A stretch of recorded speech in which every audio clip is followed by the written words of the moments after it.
Robôs, aquele filme da Disney, Robôs, a crítica ao capitalismo da Blue Sky. Interessante, eu quero reagir a esse vídeo aqui no canal porque eu sou um economista de formação, então todo assunto voltado a esses sistemas socioeconômicos que a gente tem por aí me desperta o interesse. E o canal Tropia é bem interessante, eu gosto das análises de animações que ele faz. A do filme Família do Futuro é a minha favorita atualmente e é um canal que eu recomendo bastante para vocês. E vamos ver o que ele tem a falar sobre esse assunto. Antes de começar o vídeo, eu queria pedir a todos que a gente fizesse um segundinho de silêncio pela falecida Blue Sky, que não só foi vendida pro rato do capeta, como foi fechada logo em seguida.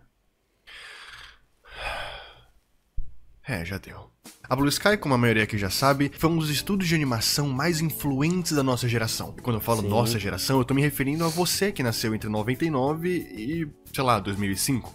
Eu nasci em 96. Se tu é mais novo do que isso, parabéns. Pra mim, você é um bebê. Era do Gelo, Rio. Era do Gelo 2, Rio 2. O primeiro filme da Era do Gelo é muito bom, eu gosto dele. O filme Rio é um filme ok, nada demais, mas é um filme bom. Era do Gelo 3, Dr. Soul e o Mundo dos Ken. Era do Gelo 4 e você entendeu. Piadas à parte, foram filmes que marcaram muito a minha infância, e não só a minha infância, como a de muitas pessoas que eu conheço. Um dos jogos favoritos de um dos meus amigos, o Andy, era o jogo da Era do Gelo 2, e isso diz muita coisa sobre a franquia. O negócio é que dentro desse estúdio tem um filme em específico, que na época eu não conseguia entender tão bem, deve ter sido por isso que eu não me importei tanto, mas que revendo atualmente eu consigo perceber que tinha algo pra dizer. Um filme que por um lado tinha um bom conjunto de piadinhas para todas as crianças poderem se divertir, e por outro usava dos robôs para criticar o sistema capitalista que há anos utilizava de práticas predatórias como a gentrificação, com um discurso progressista que não só aumenta a desigualdade social como marginaliza boa parte da nossa população. Mas eu gosto das piadinhas. Robôs é um filme bobo. Robôs é um filme da era de ouro das animações 3D, e também Robôs é uma muito bom. crítica anticapitalista. Doideira, né? É por isso que eu amo Blue Sky, porque eles não fazem sentido nenhum. Robôs é uma história bem fácil de entender, e o pessoal da Blue Sky se garantiu disso dando ao universo do filme todas as bases e convenções que nós humanos temos. Claro que tentando encaixar tudo isso em uma sociedade robótica. Então, eles também têm filhos, mas eles se montam como objetos. Os filhos também crescem, Bebê mas só reborn se forem feitos de robô. upgrades. E eles envelhecem e adoecem, mas por causa do envelhecimento das peças que eles instalaram, e não... Obsolescência programada, já uma acusação aí, uma crítica da Blue Sky aí ao que todos nós passamos ao longo do tempo, que o celular depois de 2, 3 anos já não serve pra nada. Não, sei lá, por causa da divisão celular. Depois de um tempo as peças de cada cidadão são paradas de serem fabricadas, assim como celulares ou qualquer coisa tecnológica, e é assim que o filme lida com a morte de um robô. O negócio é, o cara que liderava toda a fabricação de peças dos robôs... Inclusive muito inteligente, essa analogia no sentido de criar todo um contexto, uma história, um universo, bem inteligente mesmo. Era esse grandão aí, como a gente chama em português, o Grande Soldador. O Grande Soldador é mostrado durante todo o filme como uma ótima pessoa. Ele apoia a diversidade e luta para construir uma nação meritocrática, na qual não discrimina nenhum robô pelas suas peças e nem pelas suas condições. Tanto que o lema que ele mesmo criou e acaba se tornando um mantra pessoal pro nosso protagonista é literalmente: não importa se um robô é feito de peças novas, velhas ou sobressalentes, você pode brilhar, não importa do que você seja feito. Enfatizando aquela meritocracia que eu falei ali atrás. O negócio...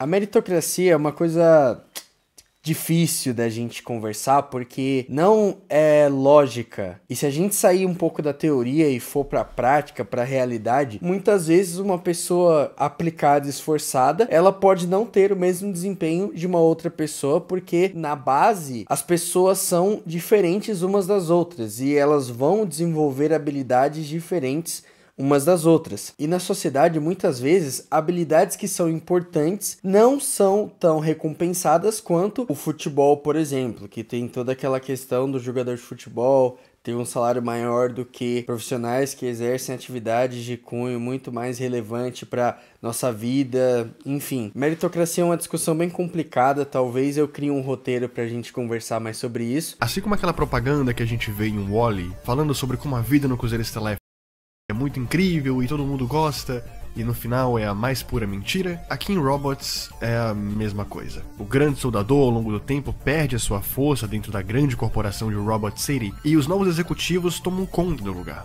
Parece, sei lá, um bocado de versões alternativas do Ultron dos Vingadores. Todo esse papo meritocrático e antidiscriminatório cai por terra. O novo gerente quer implantar algo bem menos inclusivo e mais fácil de ser comercializado. Afinal, criar peças únicas para cada robô da face da Terra era muito caro e não lucrava tanto. Então ele tem a ideia de criar apenas 2 moldes. Um molde feminino e um molde masculino. Mais fácil manufaturar, né? Ambos idênticos, com pequeníssimas mudanças no formato.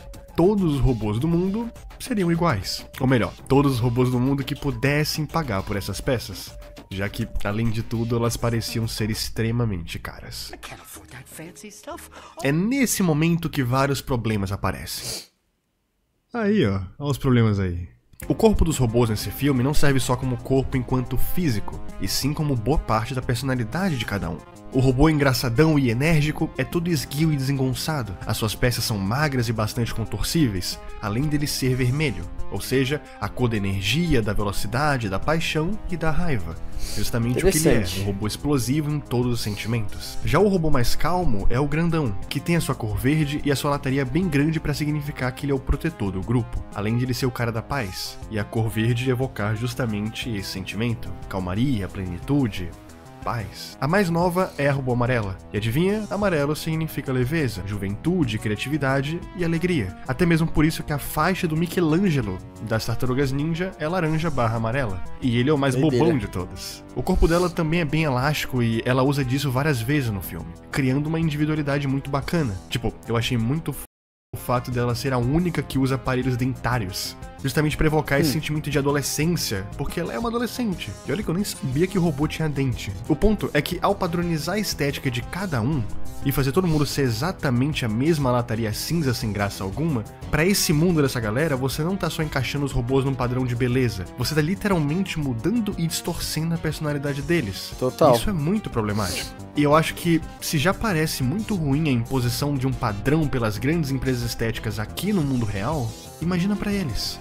Pô, pra eles é o fim do mundo. E hoje em dia a gente tá percebendo que o padrão do mundo tá muito mais cinza, no sentido de perdeu a cor, agora tudo tem que ser muito clean, e ou é branco e preto. Acaba que uma pessoa que tem uma personalidade forte, ela se destaca muito rápido hoje em dia, porque hoje o padrão é você vestir a roupa que tá na moda no TikTok, ouvir a música que tá na trend, enfim, tudo estritamente padronizado nesse contexto. Aí realmente a personalidade das pessoas vai sendo formatada para um padrão. O segundo problema é a questão socioeconômica da coisa. A partir do momento que você obriga todo mundo a só poder escolher entre A ou B, e essas duas opções são 30 vezes mais caras do que tudo que você sempre pagou durante a sua vida inteira, você literalmente vai criar morte em cadeia de milhares de pessoas por causa da exclusão socioeconômica de uma parte da população inteira.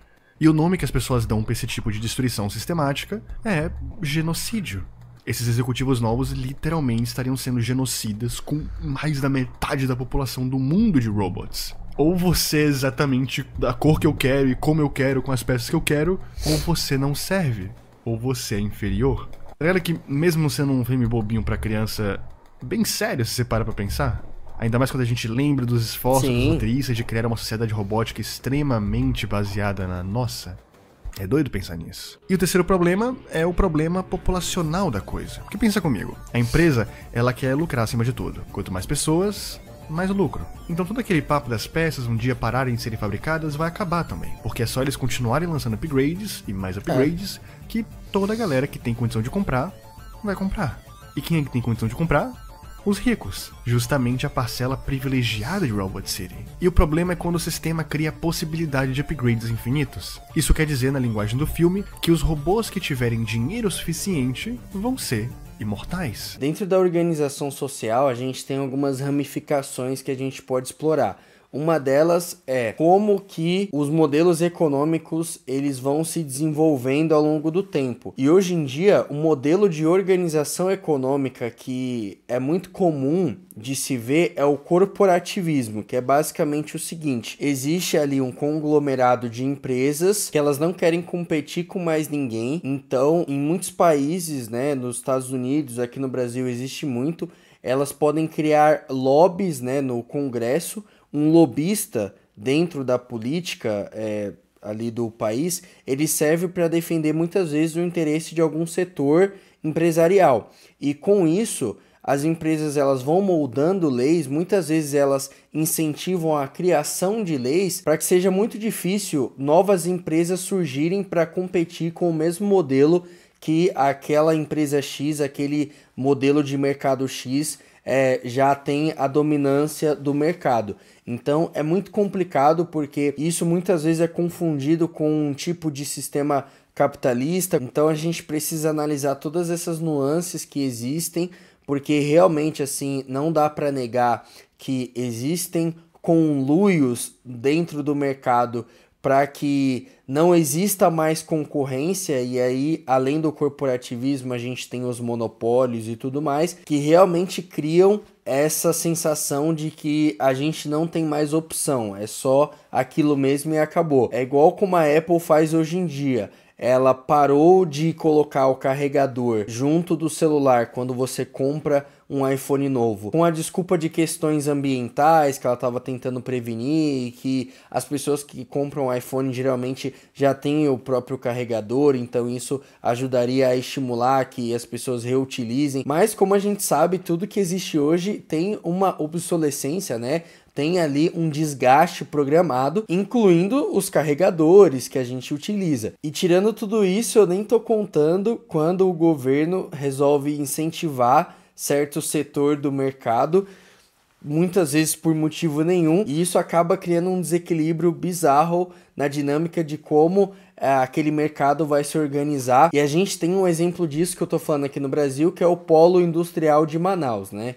Que realmente é um caso bem bizarro que a gente tem aí, se vocês forem pesquisar para ver, não faz sentido. Ou seja, a morte vai deixar de ser algo natural para todos e vai se tornar um fardo das pessoas menos afortunadas. Você só morre se você não tiver dinheiro. Você só morre se você não tiver, entre aspas, conseguido vencer na vida. E eu nem entro em outras questões mais profundas, como exterminar toda a galera mais pobre pode afetar absurdamente em toda a questão econômica da coisa. Afinal, olha o tanto de gente trabalhando no subsolo da cidade para fazer as peças existirem e, literalmente, para fazer Robot City continuar funcionando. Se toda essa galera morrer porque eles não tiverem dinheiro pra comprar novas peças, quem é que vai fabricar as novas peças? Os ricos? Tá ligado? Eu acho que não, né? E nessa sociedade em específico, eles nem têm essa desculpa que a gente tem de vamos inventar robôs. Eles são os robôs, eles já são a mão de obra. Enfim, muitas pessoas consideram robots muito mais do que uma crítica anticapitalista, e sim uma propaganda comunista. Afinal, a forma que o Rodney e todos seus amigos encontram de vencer o sistema capitalista e predatório do filme é com a revolta dos trabalhadores. Tanto que esse é, em teoria, literalmente o plot do filme. Uma briga final entre os chefes e os trabalhadores.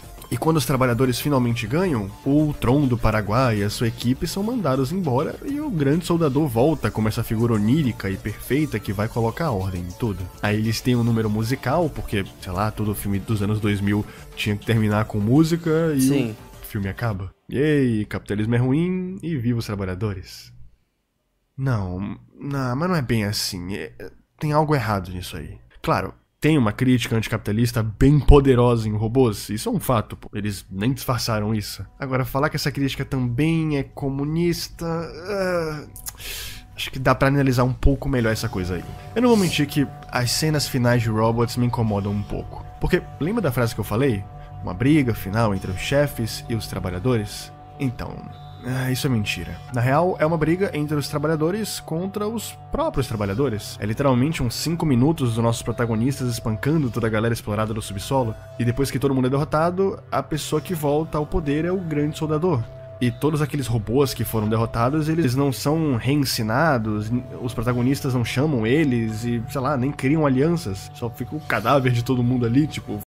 Matamos todo mundo e é isso, ganhamos. Yeah. E por mais empático, bonito e o good guy que o grande soldador pareça, ele ainda é um capitalista. Ele nunca lutou pelo fim da desigualdade social, ele no máximo não piorava as coisas. Mas vender peças de menos qualidade por um preço menor ainda não é a solução. A solução seria garantir que todos os cidadãos de Robot City pudessem ter peças novas e de qualidade, coisa que ele nunca fez. Tanto que as cenas iniciais do filme são dos pais do Rodney o tempo todo falando que eles não têm dinheiro para dar novas peças pro filho. O motivo pelo qual eu acabo não me considerando uma pessoa exatamente de esquerda ou de direita é que com o passar do tempo, aprendendo um pouco ali sobre economia, que, enfim, é a minha formação, vendo os acontecimentos da história e tudo mais, nunca é uma solução formatada que resolve. Esse lado resolve ou aquele lado resolve. É sempre algo que vai ter o maior aproveitamento, e com isso eu quero dizer que é inegável que depois, por exemplo, da Revolução Industrial, a pobreza de uma forma geral no mundo, ela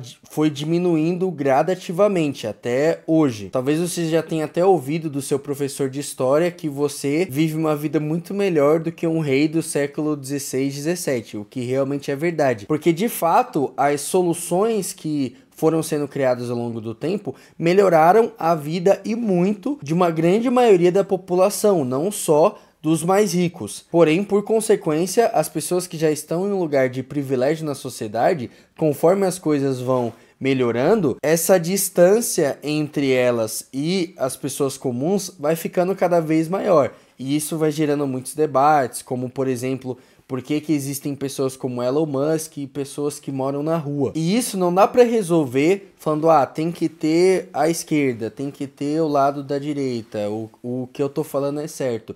Geralmente essas dicotomias, né, essas relações antagônicas, elas só servem para inflar o ego enquanto a realidade de fato está acontecendo, né, a vida está acontecendo. Então existem sim ponderações, tanto do lado, nesse contexto da esquerda e da direita, que são extremamente válidas. E agora, talvez, vocês que estejam me assistindo, você vai me chamar de um isentão. Porque isso é o produto que sobra quando a gente só enxerga as coisas de forma clubista, né? De forma preta ou de forma branca. Sendo que a realidade, infelizmente, tende a ser muito mais cinza por padrão. E isso não significa que eu estou evocando aqui um tipo de relativismo. Eu não acredito no relativismo. Na verdade, a minha colocação é que não existe essa história de relativismo. Existem sim verdades absolutas, mas quando a gente para pensar, a melhor forma de resolver os problemas é entendendo que as pessoas são diferentes umas das outras, a desigualdade ela é inerente ao ser humano, ela vai existir, independente se todo mundo nascesse com R$1 milhão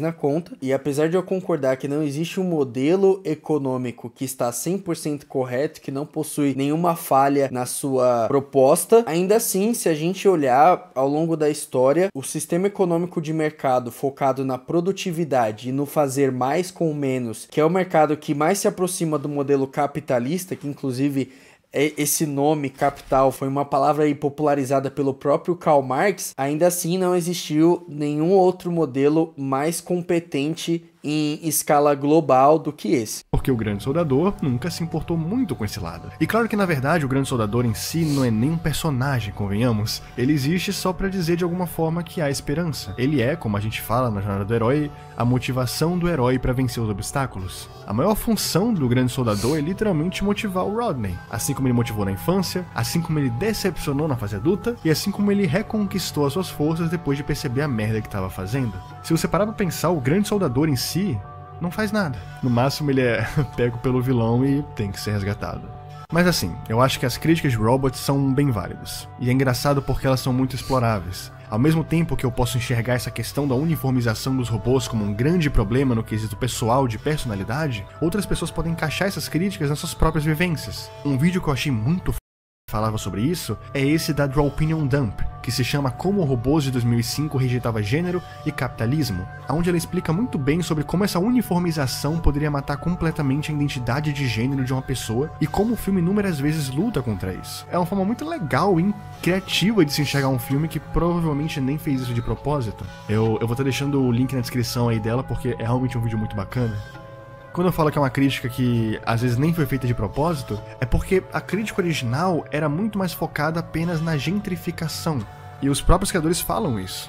A gentrificação é um processo de transformação de paisagens urbanas. Sabe aquela coisa de destruir construções antigas e não muito lucrativas, e no lugar construir grandes vilagens e condomínios extensos? O que esteticamente costuma deixar os bairros e cidades mais genéricos e feios, e economicamente sempre eleva o custo da moradia daquela região, porque acontece o efeito de inflação da especulação imobiliária. Tem um canal aqui no YouTube chamado São Paulo nas Alturas que eu recomendo demais. O Raul, ele explora muito essa questão de como as cidades são organizadas, né? Hoje em dia, principalmente, no sentido de não pensar na mobilidade urbana, na galera que caminha, só pensar nos carros. Onde se todas as casas antigamente tinham um custo de aluguel de, sei lá, R$ 2.400 por mês, e aí chega uma empreiteira, constrói um condomínio de luxo e cobra R$ 5.000 por cada aluguel, toda a região ao redor vai ser valorizada, porque novas pessoas vão chegar, novos comércios, mais dinheiro vai rodar por ali, e as casas antigas vão acabar passando a custar mais também. E hoje em dia a gente está num debate de que a produção de trabalho, ela sempre está numa crescente, só que a renda da população estagnou, né? Então, no debate econômico, você tem essa questão em foco, que realmente é um problema que atualmente está se tornando algo bem mais calamitoso, não só no Brasil, que é o nosso contexto, mas na Europa, nos Estados Unidos também. Principalmente essa questão do aluguel está começando a ter implicações aí que vão gerar um problema, já estão gerando, né, um problema aí que precisa ser analisado. E aí que as pessoas que não têm dinheiro para acompanhar esse progresso, entre aspas, são literalmente expulsas. E vão ficando cada vez mais sem opção de onde viver. E é por isso que a gente vê vídeos como aquele do Orochi, onde um lugar minúsculo parecendo uma cela de prisão em São Paulo custa caro São Paulo. pra caralho. E o sonho de ter uma casa própria parece cada vez mais distante. Porque os preços dos imóveis estão muito inflados. Nesse caso, o processo de gentrificação era no corpo dos robôs, e não necessariamente nas suas casas. Mas ainda assim a crítica é válida. E não só válida, como extremamente atual. Robôs é um filme de 18 anos atrás, e a mensagem não só se permaneceu sólida, como mais importante do que nunca. Robôs não é uma masterpiece das animações, mas definitivamente se torna algo único, não por criticar grandes corporações e o nosso sistema. Outros filmes já fizeram isso várias e várias vezes, parece que estúdios de animação adoram criticar o capitalismo, mas diferente de todos esses, ele se destaca pela forma extremamente direta e muito vasta para outras interpretações. Sabe, tipo, o Wall-E também critica tudo isso, mas ele é muito mais linear, você não pode absorver e abstrair outras interpretações mais maluquinhas e mais fora da caixa. Aqui sim.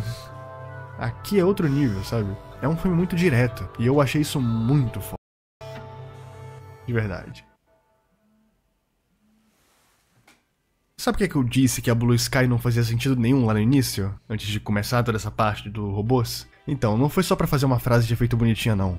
Por mais que tenha ficado legal, vai. Foi porque eu acho muito engraçado a ideia da crítica anticapitalista ter passado e sido aprovada pelo produtor executivo deles na época. E pra quem não sabe, é o produtor executivo que mexe com toda a questão financeira de um projeto. É ele que elabora as estratégias do filme todo, é ele que presta todas as contas, é ele que vê se dá ou não pra liberar mais verba, e no final é o produtor executivo que também limita as contas pro teto não estourar a todo momento. O negócio é que o produtor executivo de robôs é um grande querido nosso. E vocês provavelmente já devem imaginar quem é.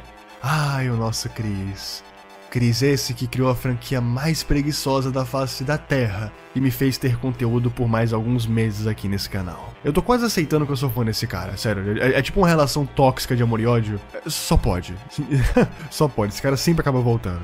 Mas olha que interessante, como diz na Wiki, ele até produziu as coisas, mas ele não tava lá muito impressionado e entusiasmado com a ideia dessa animação, não. Me diz, Chris. Por que será? Por que será, né? Talvez porque o sistema jogue com as peças brancas e pretas do tabuleiro? Talvez. Mas eu gostei do vídeo, vou até dar like aqui. O Tropia sempre faz análises muito peculiares dessas animações. E se você gostou do vídeo, considere também deixar o seu like e a sua inscrição aqui no canal. Talvez tenha outros vídeos aqui que possam te interessar. Mas por esse vídeo é isso. Até a próxima. Tchau.